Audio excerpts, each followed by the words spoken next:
의 김흥건입니다. 김형수의 북한 과학 시간인데요. 그럼 김형수 선생을 먼저 모시겠습니다. 어서 오십시오. 네, 안녕하십니까. 오늘 어떤 주제를 가지고 오셨습니까? 네, 최근에 지금 4차 산업시대에 맞으면서 전 세계적으로 블록체인에 관련된 여러 가지 이슈가 많이 나오고 있습니다. 북한도 마찬가지로 블록체인에 대한 많은 관심을 보이고 있는데요. 오늘은 과연 북한에서 관심을 보이고 있는 블록체인, 그 실상과 또 그들이 그 블록체인을 이용해서 하고자 하는 그 의도가 뭔지 이런 것도 좀 얘기 나눴으면 좋겠습니다. 와, 특별한 주제이네요. 뭐 블록체인이라고 하면 이거는 지금 최근에 들어와서 국제사회가 이제 적극적으로 활용하고 네, 또 그걸 통해서 뭐 새로운 어떤 금융 시스템 네, 또 새로운 커뮤니티를 생각하는 네. 그런 첨단 기술로 알고 있는데 북한이 그 블록체인 기술에 굉장히 열광하고 있다 아니면 네. 올인하고 있다 이런 내용이네요. 네, 맞습니다. 북한이 블록체인 기술은 어느 정도입니까? 결론적으로 좀 먼저 말씀해 주시죠. 네, 우선 북한의 대외 선전 인터넷 매체인 우리민족길이라든가 또 김일성 종합대학 이런 이제 인터넷상에서 어떤 걸 밝혔냐면요.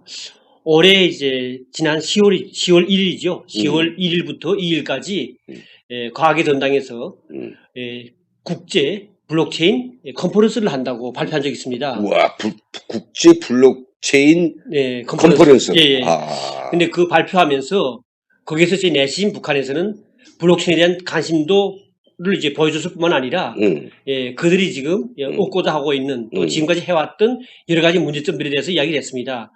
이제 뒤에 가면서 자세하게 과연 그러면 그것을 이제 목격했던 외국의 전문가들의 이야기를 좀 나눠보면 확실히 북한에서 얼마나 블록체인에 대해서 관심도 가지고 있고 또 그 수준이 얼마인지 좀 알 수 있을 것 같습니다. 근데 했어요? 진행을 못했죠. 왜냐하면 북한에서는 지금 9월 말까지만 해도 진행을 하는 것으로 돼 있고 포기한 걸 이야기하지 않았었어요. 근데 갑자기 그걸 이제 하지 못했는데요. 못했네요. 네, 못했죠. 근데 못한 이유가 있습니다. 못한 이유를 그들을 대변해 가지고 스페인에 있는 전문 단체가 있습니다. 조선친선협회. 스페인 조선친선. 그러니까 스페인에 있는 조선친선협회인데 좀 친북 성향을 가지고 있는 협회예요, 사실은. 그리고 그들을 통해서 스페인의 그 유명한 그 블록체인 암호화폐 토큰키라고 하는 그런 이제 단체 대표였던 크리스토퍼 임스라고 하는 사람이 북한의 그 블록체인 관련된 이야기를 하면서 이번에 그 컨퍼런스를 하지 못하게 된 이유 중에 하나가 너무도 많은 국제적인 전문가들이 북한에 이번에 진행되는 국제 그 블록체인 컨퍼런스에 관심을 가지기 때문에 그 참가 의사를 갑자기 이제 많이 표현했다는 거예요. 그러다 보니까 북한에서 참석자가 너무 많아. 판이 커지니까 그래 참 잘 준비했다가 더 크게 좀 준비해서 하겠다. 그런 의도를 좀 미뤘다 합니다. 한마디로 말하면 완전히 파기한 건 아니고 더 크게 하겠다는 의도에서 지금 이번에는 하진 않았는데요. 아마 제 생각에는 연말이나 아마 다음 해 초쯤 하면 평양에서 아마 이미 큰 컨퍼런스를 할 것 같습니다. 그러니까 지난 한 20일 전에 10월 2일 날 이 블록체인 컨퍼런스를 세계적 규모로 조직했는데 갑자기 참석자가 많고 규모가 크기 때문에 그래서 그러니까 신청자가 많았죠. 그래서 차제로 좀 크게 준비하겠다. 아니 이게 말이 안 되잖아요. 장소가 없어서 북한 평양에 뭐 그 해야 할 만한 장소가 없어요. 남한처럼 뭐 사전에 그걸 신청 예약하고 기타 일정이 너무 차질 비지까지 크게 하겠다. 이게 좀 웃기는 것 같은데 하여튼 좀 두고 봐야 되겠죠. 하긴 할 것 같습니까? 네, 분명 하긴 할 겁니다. 왜냐하면 북한도 지금 거의 관심이 있기 때문에 사실 그 하기 전부터 우리나라의 전문가들도 뭐라고 말했냐면 분명 북한이 블록체인 관련된 그 분야에 대해서 너무도 지금 관심이 높기 때문에 다른 나라에서 돌아가고 있는 여러 가지 과학기술적 문제라든가 여러 가지 이제 그 대박 문제들을 뭔가 배우기 위해서 아마 조직할 것이다 했는데요. 사실은 그 과정 통해 가지고 북한도 이제는 전 세계가 지금 움직이고 있는 그 블록체인 그 관련 산업에 북한도 이제 뛰어들려고 하는 그런 움직임이라고 좀 보여집니다. 재미있는 주제일 것 같습니다. 사실 블록체인이라는 이 단어는 근래 국제사회에 등장한 아주 주요한 키워드 중 하나인데요. 그렇다면 블록체인 기술에 대해서 간략해서 말씀해 주시죠. 네, 우선 블록체인 하면 우리가 지금 알고 있는 암호화폐 그와 같은 내용은 아니고요. 암호화폐를 사실은 블록체인 기술을 위해서 이제 기술을 통해서 이제 이루어지지 않습니까? 아, 기반 기술이. 기반 기술이죠. 한마디로 말하면. 예, 뭐 저도 많이는 모르지만 조금 아는데 결국은 지금까지 은행에 현금을 넣어서 은행의 컴퓨터에서 숫자를 가지고 관리하는 이 방식은 보신 것처럼 해킹에 의해서 절도될 수 있는 위험이 매우 크죠. 사례들이 많습니다. 네. 그런데 블록체인이라고 이 기술을 도입하면 이게 정말 해킹을 당할 우려는 없거든요. 근데 왜 지금까지 가상화폐가 해킹을 당했냐 그런 이야기 많이 나오잖아요. 그럼 뭐 필요 없는 거 아니냐. 근데 분명한 것은 뭐냐면 블록체인 자체가 기반 기술이 해킹당한 게 아니라 가상화폐를 사달라. 또 그리고 그것을 관리해달라고 위탁을 받은 네. 그런 가상화폐 거래소의 컴퓨터 그 해킹당하는 바람에 그래서 사고가 난 것이지 블록체인 기술에 의한 그 네. 플랫폼 그 자체는 절대로 해킹당할 수 없는 맞습니다. 그런 기술인 것 같습니다. 당연히 벌써 북한은 이렇게 블록체인을 통해서 만들어진 암호화폐를 탈취를 많이 했습니다. 공식 자료를 좀 놓고 보면요. 우선 그 미국 안보국이라고 하는 NSA 국가안보국. 네, 국가안보국이죠. 국가안보국에서 이제 발표된 자료입니다. 그 자료에 의하면 벌써 작년에 북한은 수억 달러에 해당하는 그런 이제 그 암호화폐를 탈취했다고 하는데요. 특히 이제 여기 또 뭐 있냐면 북한에서 이제 했던 그 암호화폐 올해 이틀 전이죠. 10월 20일 날에 발표된 겁니다. 네, 암호화폐 전문 매체가 코인데스크라고 하는 것이 있는데요. 여기서 발표한 자료에 의하면 북한의 유명한 이제 해킹 무력 중에 유명한 이름이 라자루스라고 하는 게 있잖아요. 네, 알려졌죠. 예, 그 라자루스가 지금 작년 한 해 동안에 암호화폐를 북한이 해킹한 것이 5억 7,100만 달러라고 합니다. 와, 그러니까 5억, 예, 그 달러죠. 우리 그 한국 돈은 아닙니다. 달러로. 수천억이 되겠네요. 네, 그렇죠. 예. 수천억 되겠네요. 결국 그걸 보게 되면 작년에 전 세계적으로 암호화폐가 지금 정말 그 독을 당했죠. 탈취당한, 그러니까 비법 채굴 당한 그 암호화폐의 전체량이 65%를 해당하는 정도로 북한에서 암호화폐를 간발 그렇죠. 그러니까 이걸 봤을 때는 북한이 얼마나 이게 관심을 뒀고 또 얼마나 그쪽에 많은 인력을 양성했는가 하는 걸 우리가 좀 알 수 있겠다고 봅니다, 사실. 그럼 그놈들은 지금 평화라고 하는 무드를 만들어 놓고 우리의 북한에 대한 각성을 다 무디게 하고 또 국제사회가 북한은 평화로운 나라를 만들 것이야 이렇게 게다가 연막을 쳐놓고는 뒤에 앉아서 자기들이 정말 그 너절한 그 도둑질, 그러니까 비트코인 도둑질을 지금 아주 강행하고 있다는 그런 이야기가 되지 않습니까? 네, 저는 이런 생각 드는데요. 우선 북한은 지금 대북 제재가 그대로 지금 유지되어 있는 상태입니다. 사실 북한은 남북 회담이라든가 또 북미 회담 과정에 가장 빨리 노렸던 것이 대북 제재가 빨리 이제 풀어져 가지고 경제가 뭔가 좀 회생되는 걸 바랬었는데 근데 북한은 여전히 지금 비핵화에 대한 자기들의 움직임이 지금 저조하기 때문에 대북 제재가 지금까지 지금 원활하게 지금 진행을 못 되고 있죠. 그러다 보니까 북한이 가장 어려운 경제난에서 아직도 지금 헤매고 있다는 겁니다. 그러니까 저는 이렇게 생각해요. 지금 북한이 블록체인 이 관련 기술에 대해서 우리 다른 나라처럼 블록체인 기술 가지고 금융뿐만 아니라 산업이라든가 경제 각종 여러 가지 이제 모든 측면에 이제利用하려고 한다면 북한은 지금 그런 정도보다도 어떻게 하면 이 기술을 가지고 다른 나라의 암호화폐를 정말 도난할 것이냐 이런 데 아마 모색을 많이 하는 것 같아요. 한마디로 말하면 북한의 블록체인 기술에 관련된 많은 관심 중에 하나가 대북 제재를 우회하기 위한 우회용으로 지금 활용하지 않겠냐 이런 생각 드는 겁니다. 저도 이제 공감인 게 우회용뿐만 아니라 이게 지금 이런 평화 무드 속에서 그들이 행하고자 하는 분명한 목적이 있는 것 같아요. 아니, 북한이 바보 아니죠. 며칠 전이었습니다. 볼턴 백악관 특별안보보좌관이 러시아에 가서 북미 제2차 정상회담은 아마 올해는 어렵다. 내년 아마 초쯤 될 것이다라고 이야기했죠. 그렇다면 그 정상 상태의 북한이 놓고 볼 때 미국이 쉽사리 대북 제재를 풀어줄 것 같지 않단 말이죠. 네, 맞습니다. 특히 자기들이 핵 리스트를 내놓을 의향이 없다면 미국은 결코 대북 제재를 풀어주지 않을 것이다. 그런데도 북한은 그런 이야기 듣고도 그냥 미국과 같이 놀아줘요. 네. 놀아주지 않습니까? 그렇습니다. 네. 특별한 이유도 제기 안 하고 그래 뭐 가자.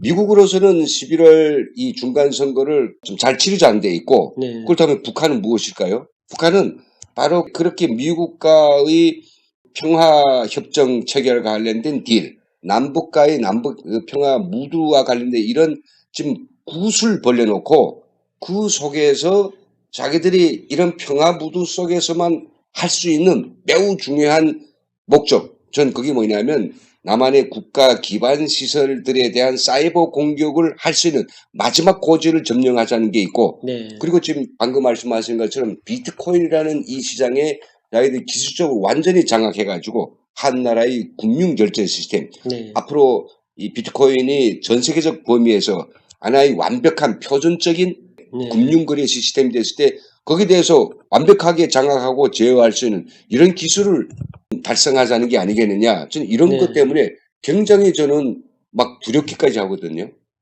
네, 지금 그 말씀에 이런 이야기 좀 하고 싶은 게 올해 참 재밌는 이슈가 또 있었습니다. 인터넷상이 뭐였냐면 북한은 이자 말씀하신 것처럼 사이버 테러는 지금까지 많이 진행해 왔었고 지금 우리가 남북한에 여러 가지 정상회담도 했었고 또 트럼프와 김정은과의 북미 회담도 또 1차는 진행했을 뿐만 아니라 지금도 여전히 지금 그 진행을 위해서 여러 가지 지금 계속 하고 있잖아요. 그렇죠. 그러면서도 북한은 여전히 지금 골몰하고 있는 것이 제일 초기에는 종전협정에 대해서 신경을 썼어요. 근데 그렇죠. 지금은 종전협정 관심이 없습니다. 예. 왜냐하면 종전선언. 네, 종전선언 거기 관심이 없잖아요. 예, 왜 관심이 없냐면 놓고 보니까 지금 자기네 식대로 비핵화를 지금 하는 수준에서는 대북제가 빨리 풀릴 것 같지 않거든요. 지금. 예. 그러니까 중요한 게 뭐냐면 북한은 지금 전 세계가 지금 아직도 관심이 좀 적은 북한의 사이버 테러에 대해서 북한은 여전히 지금 골몰하고 있다고 저는 생각합니다. 예. 그러니까 가장 중요한 게 우리 대한민국이나 선진국들은 거의다가 이제는 온라인상에서 국가의 모든 경영이 운영되고 있지 않습니까? 정치, 경제, 금융, 문화 모든 것이 이제는 온라인상에 진행이 됩니다. 그러니까 북한은 지금 언젠가는 가장 급할 때는 그 사이버 테러를 가지고 한마디로 말하면 이제는 국가안보가 사이버 테러 한번 받으면 엄청난 후과를 볼 수밖에 없어요. 이게. 그렇죠. 그러니까 그걸 북한은 여전히 지금 딱 쥐고 나가겠다는 거고요. 그러니까 그 차원에서 한마디로 말하면 저는 블록체인 또 암호화폐 여기가 대해서 관심 가지는 이유는 필요한 대북 제재 우회용으로서의 자기네가 이제 돈을 필요로 하는 것도 있겠지만은 특히 앞으로 이제 세계는 암호화폐 시장이 되고 맙니다. 네, 앞으로는 지폐보다도 가상화폐, 암호화폐를 통해 가지고 나라 간의 금융거래, 국내 안에서의 모든 거래가 이루어질 수밖에 없는데 여기에 대해서 북한이 정말 위험한 존재로서 이제 그대로 이제 좀 위협을 하려고 하는 그런 차원에서 비대칭적인 그런 이제 전략을 쓰기 위한 그런 인력 양성 아니겠냐 이렇게 생각되는 거죠. 근데 약간 좀 궁금해진 게 하나 있는데 원래 이렇게 그 비트코인이나 네. 그 이제 블록체인 기술을 이용한 가상화폐의 거래가 왕성하자면 네. 일단 기본적으로 인터넷은 기본적으로 잘 깔려야 되고 또 속도가 네. 높아야 되고 네. 그리고 그 인터넷상을 쓰는 어떤 국민들의 네. 말하자면 가상화폐에 대한 올바른 인식과 그 활용 능력이 따라가야 되거든요. 그렇죠. 근데 북한은 지금 인터넷을 갖다가 국제사에서 도메인을 받은 게 1,500개 정도 받았어요. 네. 대한민국은 3억 8천 개를 받아 쓰고 있거든요. 네. 인터넷도 깔리지 않고 네. 주민들이 인터넷이란 말도 모르는데 그렇다면 그렇게 블록체인 기술을 연구해서 뭐 북한 내에다 도입하자는 것 같지는 않고 그럼 그들이 얻을 수 있는 실익은 뭔가요? 그러니까 그거 아니겠습니까? 북한은 지금 그 암호화폐 시장에서 자기네 앞으로 이제 탈취하려고 하는 그런 암호화폐들은 북한의 주민이 아닌 우리 대한민국의 국민들, 예. 전 세계 다른 나라의 기업들이 아마 되지 않겠습니까? 그러다 보니까 북한은 뭐 이미 전부터 해킹 세력들 자체가 북한 내에서 한 것이 아니고 중국을 비롯한 다른 나라에 나와가지고 이제 진행을 해온 것처럼 그 적은 이제 도메인 가지고 지금 운영한다고 쳐도 실질은 그게 이제 전문 인력을 키워가지고 하기 때문에 저는 이런 이야기를 들었습니다. 뭐 미국의 CIA보다 못지않게 북한의 해킹 세력이 세계적으로 아주 탑에 있다 이런 이야기 들었거든요. 네, 그런 거 놓고 봤을 때도 북한은 지금 대상하고 앞으로 자기네가 목적한 그 대상들 자체는 북한 주민이 아니고 북한의 기업들이 아닌 다 이제 우리 대한민국이나 정말 대외 외우기 때문에 아마 그렇지 않겠냐 생각됩니다. 정확한 이야기 같습니다. 네. 자, 도둑놈이 금고에 대해서 굉장히 그 기술을 파악하려고 하는데 그가 금고를 만들어서 돈을 벌자는 게 아니고 금고를 잘 알아야 그걸 열 수 있지 않습니까? 그렇죠. 그래서 금고의 번호가 어떻게 채워지고 그것은 어떤 네. 방법으로 금고를 열 수 있는가에 대해서 아주 정말 눈뿔이 돋아나게 그걸 연구하는 거죠. 네, 아주 가상화폐 예, 기술도 마찬가지 그 아니겠습니까? 설명이 아주 진짜 네. 정말 그쵸? 생동합니다. 근데 네. 어떻든 제 생각에도 그렇게 생각돼요. 음. 왜냐하면 이자처럼 남의 금고를 열 수 있는 그 기술을 지금 많이 개발을 한다 그렇게 말할 수 있죠. 뿐만 아니라 예관상 또 자신이 도둑은요 이 금고에 대해서 이렇게 너무 관심 가지면 저기 도둑놈이야 이렇게 말 들을까봐 자기 집에 금고 같은 거 이렇게 차려놓고 자기는 금고를 아주 애용하는 놈인 양 이게 포장할 필요도 있거든요. 북한 안에서 비트코인을 직접 쓸 수 있는 장소도 있다면서요? 근데 지금 저거 좀 확인 좀 해봐야 되겠습니다. 인터넷상에 지금 나온 건데요. 평양에만 해도 4개의 식당, 원산의 항나이 식당에서 총 5개 식당이 외국인들이 가면 비트코인을 썼다는 그런 인터넷 자료가 있습니다. 자료 있어요? 네, 또 재미나는 게 있는 게 또 뭐 있냐면요. 올해 4월 달, 만우절 있죠. 4월 1일 만우절 날에 그때 인터넷상에 또 떠오른 건데 북한의 전문 관광 이제 투어를 위한 그 웹사이트가 있잖아요. 고려 투어라고 하는 그 고려 투어에서 밝힌 건데 거기서 이제 어떤 내용이 나왔다고 하냐면요. 북한의 저 고려 투어 쪽에서 관광객들을 끌기 위하여 그러니까 비트코인도 쓰게 만들어야 되잖아요. 근데 그하고 이제 같이 이제 환전할 수 있는 암호화폐를 개발했다는 거죠. 그게 고려 코인이라고 만들었다는 거예요. 근데 고려 코인 한 개당 8,880원이라는 거죠. 근데 그걸 가지고 금강산이나 백두산이나 북한 내에 있는 관광지 가게 되면 인삼, 북한의 유명하게 인삼 아니에요. 인삼도 살 수 있고 또 그리고 대동강 맥주도 먹을 수 있다. 이렇게 그렇게 인터넷에 나왔었어요. 근데 만우절날에 나온 이야기. 근데 만우절날 나온 거여 가지고 그래가지고 세계적으로 또 그게 이건 만우절이기 때문에 거짓말이다 이렇게 말은 했는데 그럴 수도 있을 것 같은데요. 근데 사실 제 생각에도 북한도 이제는 우리가 지금 많은 국민들이 북한에 무슨 카드가 있겠냐 그리고 많은 탈북자들이 지금 오고 있잖아요.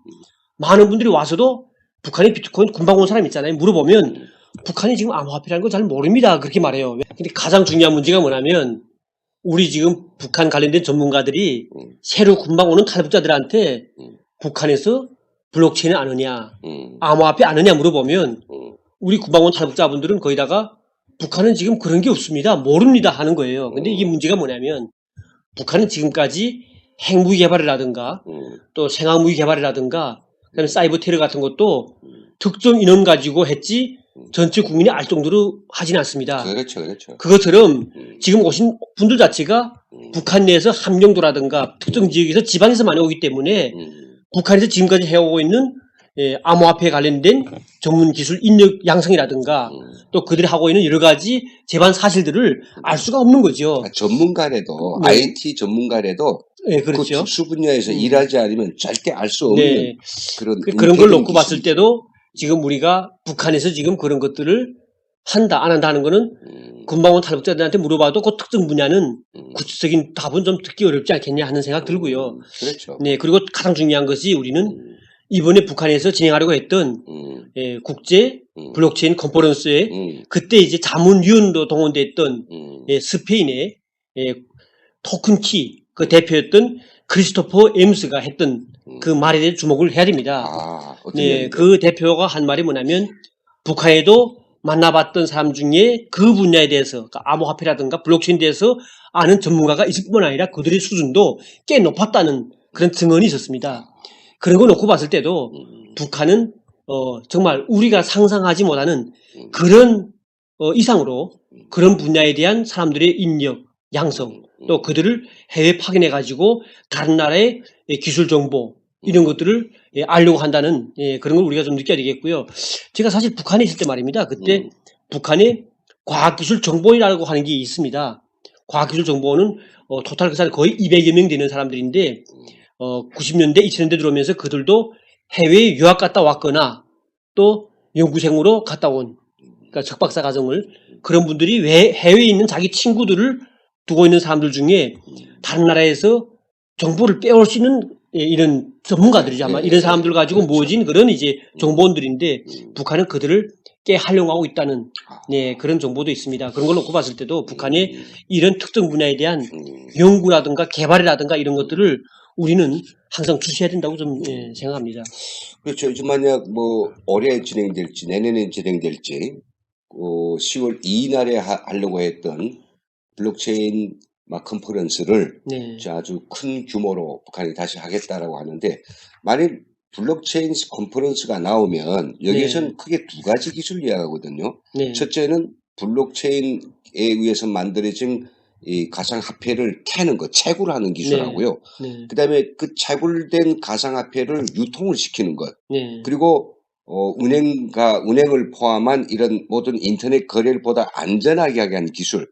그게 아마 이렇게 가를 것 같은데, 블록체인을 채굴한다. 네. 근데 채굴한다라고 하는 그런 뭐 정황도 있는가요? 그러니까 일단은 뭐 블록체인 통해서 한마디로 암호화폐를 채굴하는 거지 않습니까? 이게 암호화폐를 채굴했는데 결국은 이번에 공식 발표됐던 암호화폐 전문 매체였던 코인데스크가 발표한 자료를 놓고 봤을 때도 북한이 그 엄청난 수량의 암호화폐를 채취했다는 거는 벌써 마이닝 했다는 소리 아닙니까? 그러니까 그런 기술에 대해서 많은 관심을 뒀고 이제 그 인력들 수준이 간단치 않다고 우리는 볼 수 있는 거고요. 가장 중요한 거는 그게 아닌가 생각됩니다. 우리도 이제 언젠가는 북한에 당할지 모르는 그런 것을 이제 방어한 차원에서 정부도 거기에 대해 전문적인 인력을 양성해 가지고 이 블록체인의 정말 개발, 그다음에 만약 그렇게 이제 당할 수 있는 것들을 막을 수 있는 그런 이제 인력 양성과 기술 개발을 우리 정부도 좀 많은 관심 둬야 되지 않겠냐 이런 생각 듭니다. 조금 이제 말씀에 부연 설명을 드린다면, 저희 NKTV에 아마 20 몇 회째인가 북한이 비트코인 돌격대라고 하는 그런 방송을 내보낸 적이 있거든요. 비트코인 돌격대. 그때 저희가 입수한 정보에 의하면 북한이 국가과학원의 수학연구소의 송창호 박사를 포함한 아주 정말 머리가 좋은 최고의 수학자들 한 50명에다가 그다음에 이 특별히 컴퓨터를 사들여가지고 수천 대의 컴퓨터를 차려놓고 중앙당 9국이 책임을 지고 비트코인 돌격대, 비트코인을 채굴하는 그런 돌격대를 운영해서 엄청난 돈을 벌고 있다라고 하는 소문을 이제 들은 적이 있어요. 근데 이게 진짜로 있는지, 아니면 북한이 국제사회에다 대고 우리가 비트코인에 관심이 있는 것은 캐기 위한 거지 훔치기 위한 것이 아니다 라고 하는 연막을 치기 위한 것인지는 모르겠습니다만은,